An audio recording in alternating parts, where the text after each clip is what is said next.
Let's Mike News at 5.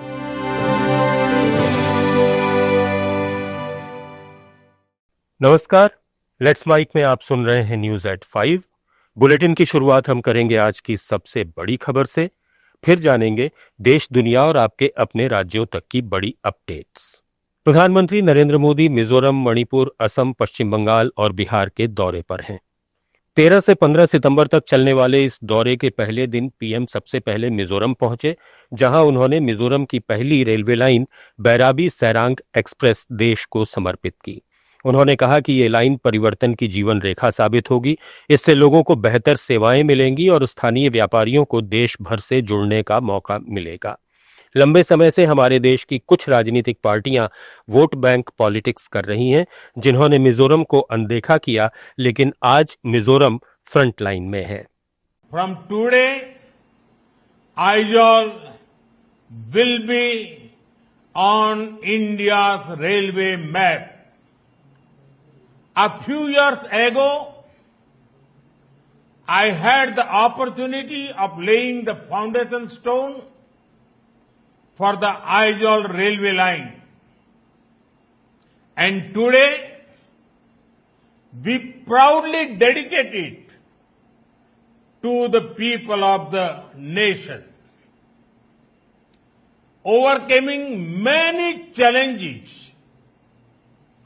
including difficult terrain, this Bairabi Sairang rail line has become a reality. Mizoram से रवाना होकर PM Manipur पहुंचे, जहां पिछले 2 सालों से हिंसा भड़की हुई है। प्रधानमंत्री मणिपुर दौरे पर पहले चुराचांदपुर गए। ये कुकी बहुल इलाका है और हिंसा के दौरान सबसे ज्यादा प्रभावित इलाकों में से एक था। पीएम ने चुराचांदपुर में 7,300 करोड़ रुपए से ज्यादा की लागत वाली विकास योजनाओं की नींव रखी।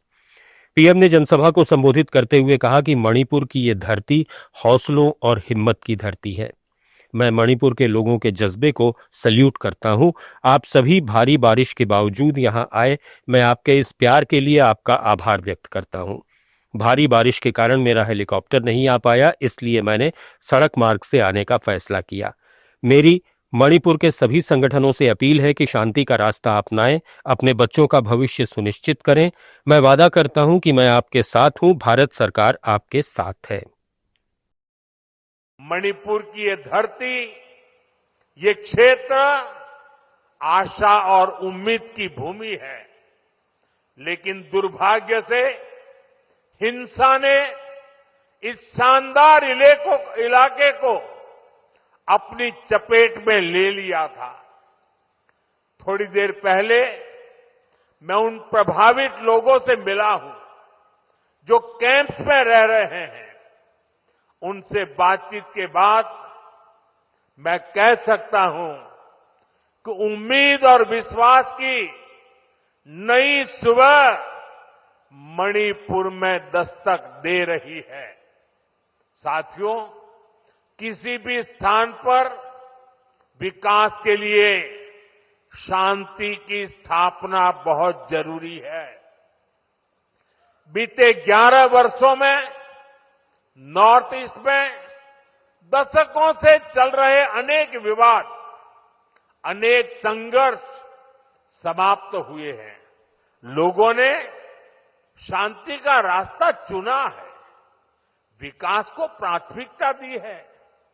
मुझे संतोष है कि हाल ही में हिल्स और वैली में अलग अलग ग्रुप्स के साथ समझौतों के लिए बातचीत की शुरुआत हुई है। इस क्षेत्र की संस्कृति और परंपराएं, यहां की विविधता और वाइब्रेंसी भारत का बहुत बड़ा सामर्थ्य है। और मणिपुर के तो नाम में ही मणि है। ये वो मणि है जो आने वाले समय में पूरे नॉर्थ ईस्ट की चमक को बढ़ाने वाली है।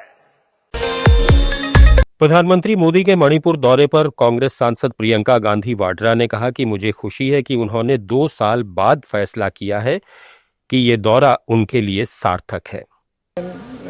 I'm glad that he has decided after 2 years that it's worth him visiting. He should have visited much long before, and it's very unfortunate that he has allowed what is happening there to happen for so long, and so many people to get killed, and so many people to go through so much strife before he has decided to visit. That's not been the tradition of prime ministers in India. Right through, no matter which party they were, wherever there was pain, wherever there was suffering, they would go. And that has been the tradition since independence. So he's fulfilling it after 2 years. I think he should have thought of it before. Bihar में मतदाता सूची के विशेष गहन पुनरीक्षण मामले में चुनाव आयोग ने सुप्रीम कोर्ट में हलफनामा दाखिल कर दिया है। देश भर में संसदीय, विधानसभा, स्थानीय निकाय चुनावों से पहले समयबद्ध तरीके से एसआईआर कराने के निर्देश वाली याचिका खारिज करने की मांग का जवाब देते हुए चुनाव आयोग ने कहा कि देश भर में चरणबद्ध तरीके से एसआईआर कराने का फैसला चुनाव आयोग का विशेषाधिकार है। अदालतें इस तरीके से एसआईआर का निर्देश नहीं दे सकती। बिहार एसआईआर मामले की सुनवाई के दौरान सुप्रीम कोर्ट ने कहा कि अगर अदालत ऐसा निर्देश देती है तो ये चुनाव आयोग के क्षेत्राधिकार में अतिक्रमण के समान होगा। चुनाव आयोग मतदाता सूची की पवित्रता और अखंडता को लेकर अपने वैधानिक अधिकार के प्रति सचेत है। इसी के तहत 24 जून 2025 को आयोग ने विभिन्न राज्यों में एसआईआर कराने का फैसला किया है। इसके तहत 5 जुलाई को बिहार को छोड़कर राज्यों और यूटी के चीफ इलेक्टोरल ऑफिसरों को एसआईआर के लिए प्री रिवीजन गतिविधि शुरू करने के लिए पत्र लिखा गया है। एशिया कप में भारत पाकिस्तान मैच को लेकर शिवसेना प्रमुख उद्धव ठाकरे ने केंद्र सरकार पर करारा हमला बोला है। उन्होंने कहा, प्रधानमंत्री ने कहा था कि खून और पानी एक साथ नहीं बह सकते, तो फिर खून और क्रिकेट कैसे साथ साथ बह सकते हैं? जंग और क्रिकेट एक साथ कैसे हो सकते हैं? भाजपा हमेशा देशभक्ति का व्यापार करती है। उन्होंने पूरे महाराष्ट्र में विरोध प्रदर्शन की घोषणा की। तब हमारे प्रधानमंत्री जी ने कहा था कि खून और पानी साथ में नहीं बह सकता। अगर खून और पानी साथ में नहीं बह सकता तो क्रिकेट और खून कैसे बह सकता है साथ में? जंग और क्रिकेट, खेल और जंग एक साथ कैसे खेले जा सकते हैं? तो ये तो सब बकवास है। इन्होंने देशभक्ति का व्यापार किया है। देशभक्ति का व्यापार, सिर्फ पैसा चाहिए। कल भी मैच इसलिए खेलने जा रहे हैं कि उस मैच से जितना पैसा मिलेगा, चंदा मिलेगा, वो उनको चाहिए। बस उसके सामने देश मर जाए, देश के लोग मर जाए, हमें कुछ परवाह नहीं। लापरवाही से हम खेलते रहेंगे और हमें देशभक्ति सिखा रहे। इसलिए कल पूरे राज्य में, महाराष्ट्र में शिवसेना की महिला कार्यकर्ता सड़क पर उतरेगी और भाजपा एक ऑपरेशन सिंदूर उन्होंने किया, लेकिन बाद में वो करने जा रही थी एक मुहिम हर घर सिंदूर। सारे लोगों ने आलोचना की। उसके बाद उन्होंने कहा कि ऐसे हम नहीं करने वाले थे। तो कल हर घर से सिंदूर हम मोदी जी को भेजने वाले हैं। दिल्ली के आम आदमी पार्टी नेता और प्रदेश अध्यक्ष सौरभ भारद्वाज ने भी पाकिस्तान से क्रिकेट खेलने के मुद्दे पर कड़ी आपत्ति जताई है। उन्होंने कहा कि आतंकवादी हमलों में देश की 26 महिलाओं का सिंदूर मिटा दिया गया, उन्हें शहीद किया गया और उस पर पाकिस्तान के कुछ पूर्व क्रिकेटरों ने हमारी बहनों के खिलाफ अपमानजनक टिप्पणियां की। 26 बहनों का सिंदूर उजाड़ा गया, चुन चुन के आतंकवादियों ने उनकी हत्या की। सरकार ने कहा हम ऑपरेशन सिंदूर चलाएंगे, और पाकिस्तान के क्रिकेटरों की ये मजाल थी कि उन्होंने इतना घिनौना, इतना भद्दा हमारी बहनों के विषय में डाला कि जो हमारी बहन विधवा हुई है उसको पाकिस्तान का जनरल मुनीर उसकी मांग भर रहा है। तो ये कहा गया कि पाकिस्तानी ये कह रहे हैं कि जो हमारी बहनें शहीद होंगी और जिन लोगों ने उनकी हत्या की है उनके साथ हम अपनी बहनें ब्याह देंगे। ये तो बड़ी शर्म की और घटिया बात है। ऐसे लोगों के साथ हमारी क्रिकेट टीम कैसे क्रिकेट खेल सकती है? कैसे सरकार ये कर सकती है कि हम लोग जो कहते थे ट्रेड और टेररिज्म साथ नहीं चलेगा, वाटर और टेररिज्म एक साथ नहीं चलेगा, टॉक्स और टेररिज्म एक साथ नहीं चलेगा, तो क्रिकेट और टेररिज्म एक साथ कैसे चल सकता है? वहीं मैच को लेकर बीजेपी सांसद अनुराग ठाकुर ने कहा कि अगर टीम इस मैच में हिस्सा नहीं लेगी तो टूर्नामेंट से बाहर हो जाएगी। अनुराग ठाकुर ने पत्रकारों से बातचीत में कहा कि बहुराष्ट्रीय टूर्नामेंट जहां एसीसी या आईसीसी आयोजित करता है, वहां किसी भी देश के लिए हिस्सा लेना मजबूरी या जरूरी हो जाता है। सांसद ने कहा कि भारत पाकिस्तान के साथ द्विपक्षीय टूर्नामेंट नहीं खेलता। कर्नाटक में हासन जिले के मोसाले होसाहल्ली गांव में एक ट्रक ने गणेश विसर्जन जुलूस में शामिल लोगों को कुचल दिया। इसमें 9 लोगों की मौत हो गई जबकि 20 घायल हैं। पुलिस के मुताबिक ज्यादातर मृतक युवा लड़के हैं। घायलों को अस्पताल में भर्ती कराया गया है। ट्रक अरकला गुड्डू की तरफ से आ रहा था। जुलूस के नजदीक पहुंचते ही ट्रक का कंट्रोल खो गया और वो भीड़ को कुचलता हुआ निकल गया और लोग ट्रक के पहिए के नीचे आ गए। पीएम मोदी ने हादसे में मरने वाले सभी मृतकों के परिजनों को 2-2 लाख और घायलों को 50-50 हजार रुपए देने की घोषणा की है। राजस्थान में पर्यटन को बढ़ावा देने के लिए 3 दिन के राजस्थान डोमेस्टिक ट्रैवल मार्ट का आयोजन हो रहा है। मार्ट के दूसरे दिन उप मुख्यमंत्री दिया कुमारी ने बीएम बिरला कन्वेंशन सेंटर में B2B मीटिंग्स और एक्सपो का शुभारंभ किया। इस मौके पर पर्यटन आयुक्त रुक्मणी रियाड़ और FHTR प्रेसिडेंट कुलदीप सिंह चंदेला ने उनका स्वागत किया। दिया कुमारी ने कहा कि ऐसे आयोजनों से राजस्थान में पर्यटन को नई दिशा मिलेगी। सरकार निजी क्षेत्र के साथ मिलकर काम कर रही है और पर्यटन सुविधाओं के विकास पर 5,000 करोड़ रुपए खर्च किए जाएंगे।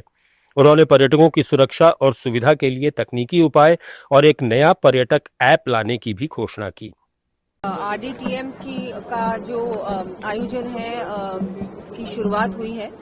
जो 2 दिन का जो ट्रैवल मार्ट है, स्पेशली जो डोमेस्टिक ट्रैवलर्स है, डोमेस्टिक टूरिज्म पे फोकस्ड ट्रैवल मार्ट है। इससे डोमेस्टिक टूरिज्म को बढ़ावा मिलेगा।